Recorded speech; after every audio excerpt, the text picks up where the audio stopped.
দেশকে ইনসাফ ভিত্তিক ইসলামিক কল্যাণ রাষ্ট্রে পরিণত করাই জামাতি ইসলাম দলটির লক্ষ্য। জামাত আমির ডক্টর শফিকুর রহমান। আসসালামু আলাইকুম দর্শক, নতুনের সবাই আজকের বিশেষ প্রতিবেদনে আপনাকে জানাচ্ছি স্বাগতম।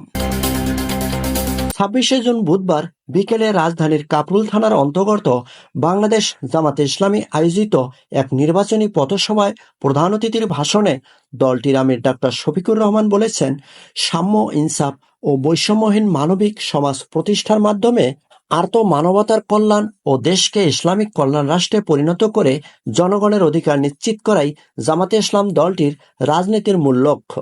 কাপরুল থানা অন্তর্গত জামাতে ইসলাম আয়োজিত পথসভায় ডাক্তার শফিকুর রহমান বলেন, জুলাই বিপ্লবের মাধ্যমে আমরা আওয়ামী অপশাসন ও দুঃশাসন থেকে মুক্তি পেয়েছি। এ সময় তিনি মন্তব্য করেন, ছাত্র জনতার ইস্পাত কঠিন অক্ষের মাধ্যমেই মূলত এই ঐতিহাসিক বিপ্লব অর্জিত হয়েছে।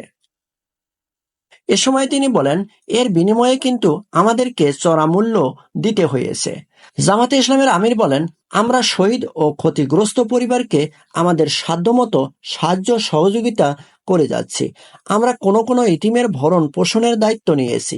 মূলত জুলাই যোদ্ধারা জাতির শ্রেষ্ঠ সন্তান, তাদের আত্মত্যাগের মাধ্যমেই আমরা ফেসিবাদ মুক্ত হয়েছি।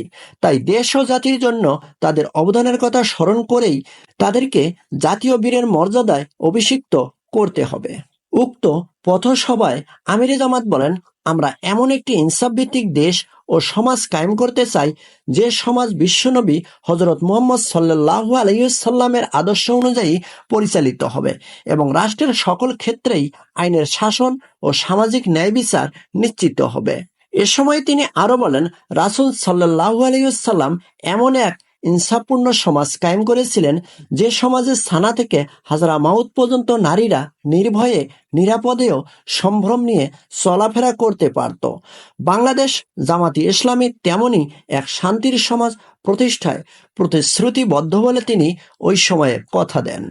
শেষ সময়ে জামাতে ইসলাম দলটির আমির শফিকুর রহমান বলেন, আল্লাহর আইন নির্ভুল, তাই দুনিয়ায় শান্তি ও আখিরাতে মুক্তি পেতে দেশে আল্লাহর আইন ও সৎলোকের শাসন প্রতিষ্ঠার কোনো বিকল্প নেই। এমনকি মানুষের তৈরি আইন বিচার ব্যবস্থা দিয়ে মানুষের কল্যাণ কোনোভাবেই সম্ভব নয় তিনি মনে করেন। থানা আমির অধ্যাপক আনোয়ারুল করিমের সভাপতিত্বে পথসভায় বিশেষ অতিথির বক্তব্য রাখেন বাংলাদেশ জামাতি ইসলামীর নায়েবে আমির ও সাবেক এমপি অধ্যাপক মুজিবুর রহমান।